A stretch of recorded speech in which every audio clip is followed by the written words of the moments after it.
चल विजय मिल ओके चले सर देखिए तो चाहने वाले कितने हैं।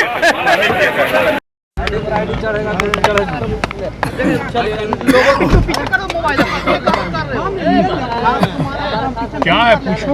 हाँ सर, बिहार में लगातार जो बाढ़ का प्रकोप है, 13 जिलों को अलर्ट किया गया है, क्या कहेंगे सर? हाँ, ये बिहार में है जो बाढ़ है, ये चिंता का विषय है, लेकिन प्रशासन जो है, सरकार इस पे मेरा ख्याल है चुस्ती से काम कर रही है, मुस्तैदी से करनी चाहिए। बहुत लोग तो अपने पशुओं के साथ परिवार के साथ, खासकर हमारा दियारा का परिवार जो है, जगह जगह जहां उनको शरण मिल रहा है, जहां जहां रह सकते हैं वो आ गए हैं, अपने घरों से बाहर निकल चुके हैं। अब हमारी प्रार्थना है कि ये संभल जाए, लेकिन इसका जवाब तो बिहार सरकार का जिनसे अनुबंध हुआ है, जिन सरकारों से, उनसे बात करनी चाहिए। नेपाल के बारे में बात करते हैं लोग, नेपाल में अभी नेपाल खुद ही अभी बहुत बुरी तरह से बाढ़ से ग्रसित है। तो उसका अब ये जो है, ये सरकारी लोगों से, उनसे बात करके मैं अभी आया हूँ और आते आते मुझे खबर मिली है कि बिहार में थोड़ी सी काफ़ी चिंता का विषय बना हुआ है इस वक्त बिहार में बाढ़। हमारी प्रार्थना भी है कि ठीक हो जाएगा, लेकिन साथ ही साथ मैं शासन और प्रशासन के लोगों से अपील भी करता हूँ कि इस मामले को बहुत ही गंभीरता से लिया जाए और जल्द से जल्द इसका निवारण किया। बंगाल में सिलीगुड़ी में बिहारी छात्रों को पीटा गया था, वीडियो तेजी से। ये बात बहुत अब कुछ पुरानी हो चुकी है। मैं इसका जब सबसे पहले चंद लोगों ने जिन्होंने बयान दिया था, उसमें से मेरा भी बयान था, ये वाकई ये सही नहीं है। जो लोगों ने ऐसा किया है, जिन्होंने अपराध किया है हमारे छात्रों के साथ, हमारे लोगों के साथ, गरीब परिवार के बच्चों के साथ, ये जिस तरह से किया है, उनकी पहचान होनी चाहिए। इंक्वायरी का विषय है, उनको सख्त सज़ा मिलनी चाहिए।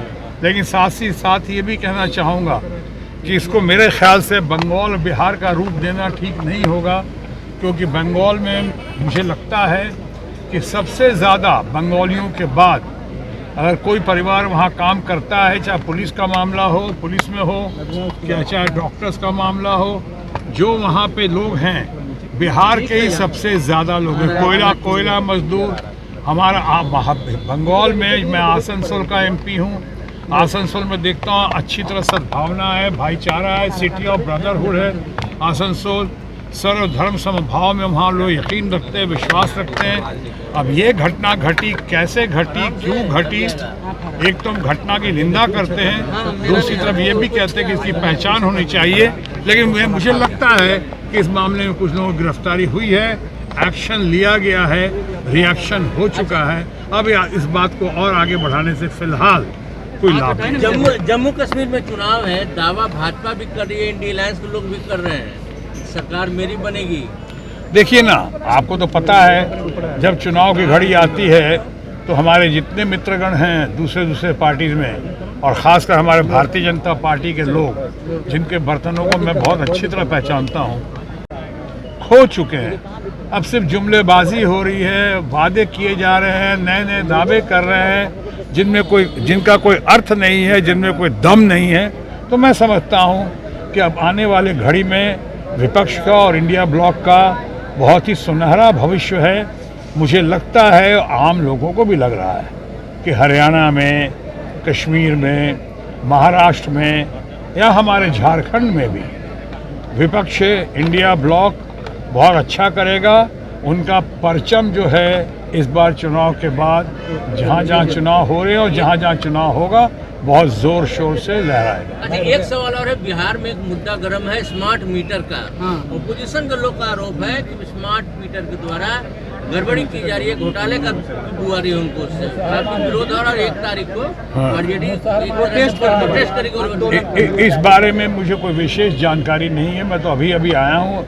अभी फ़िलहाल कलाकार के नाते एक बहुत बढ़िया देश का कलाकार जो है महमूद फारूकी, दास्तान गोई जो हो रहा है, उसकी हौसला अफजाई करने आया, उनको बधाई देने आया। डॉक्टर अजीत प्रधान ने जो आज किया है 150वां है, नौरस का आज परफॉर्मेंस का 150वां उत्सव है, मैं उसके लिए आया हूँ। लेकिन आपने जो कहा है वो इंक्वायरी का विषय है, वो जांच पड़ताल या ब्रीफिंग के बाद ही मैं कुछ कह पाऊँ। तिरुपति के लड्डू पे क्या बोलेंगे? बिहार में लगातार तिरुपति के लड्डू देखिए, तिरुपति के लड्डू के बारे में उसकी पहले हम सिर्फ गोदी मीडिया के कहने पे या कुछ नेताओं के कहने पे हम ऐसे क्यों भागे जा रहे हैं? आज तक ये बात कभी न सुनने में आई न देखने में आई। तिरुपति को इतना लोग मानते हैं, मैं समझता हूँ दुनिया में वेटिकन के बाद या हिंदू समाज में जितनी कदर तिरुपति की है, चाहे वैष्णो देवी की है, माता वैष्णो देवी की, शायद किसी भी तीर्थ स्थान की, किसी भी तीर्थ स्थली की उतनी वैल्यू नहीं होगी, उतनी कदर नहीं होगी। अब अचानक एक नया उसमें शगुफा छोड़ दिया, ऐसा लगता है कुछ लोगों ने। क्या उसकी कोई उसका सबूत पेश किया है? क्या कोई उन्होंने सामने आके कहा है कि हाँ ये साहब ये हुआ है? अभी भी बहुत लोग सवाल कर रहे हैं। लैब में भेजा है, अच्छा है, मैं किसी लैब पे अहमदाबाद के लेबोरेटरी पे कोई उंगली नहीं उठा रहा हूँ, लेकिन हैदराबाद में खुद बहुत अच्छी लेबोरेटरी है, वहाँ पहले क्यों नहीं चेक कराया? कोई है आपका चश्मदीद गवाह? कोई है आपके पास है सबूत जिसके आधार पे आप कह सकते हैं? तो इंक्वायरी का विषय है ये। अगर आपको लगता है तो पहले इंक्वायरी करें, सबूत इकट्ठा करें, उसके बाद कहें। ऐसे धार्मिक भावनाओं को, खासकर हमारे हिंदू परिवार के भावनाओं को इस तरह से इस घड़ी में भड़काने का, ये लगता है जैसे कि बाकी कुछ मुद्दों से ध्यान भटकाने के लिए ऐसा हो रहा है। मैं किसी को क्लीन चिट नहीं दे रहा हूँ। मैं नहीं कह रहा हूँ कि सामने वाले जो हैं वो उन्होंने सही किया है या गलत किया है, लेकिन ये मामला बहुत ही संवेदनशील मामला है, बहुत ही सेंसिटिव मामला है। इस पे हम लोगों को बहुत सावधानी पूर्वक चलना चाहिए। यहाँ देश विदेश में करोड़ों लोग मंदिर के प्रसाद की जो उन्होंने भावना के साथ जैसे ग्रहण करते हैं, जिस तरह से लोग कहीं प्रसाद दिया जाता है तो प्रसाद लेने के पहले अपने जूते तक उतार देते हैं, इतना मान सम्मान के साथ लेते हैं। इसलिए इसको देखना बहुत जरूरी है। इस पे कुछ ज्यादा सबको नहीं बोलना चाहिए। शब्दों का यूज हो रहा है, मांझी जी, लालू गरेड़ी बोलते हैं। खामोश चल।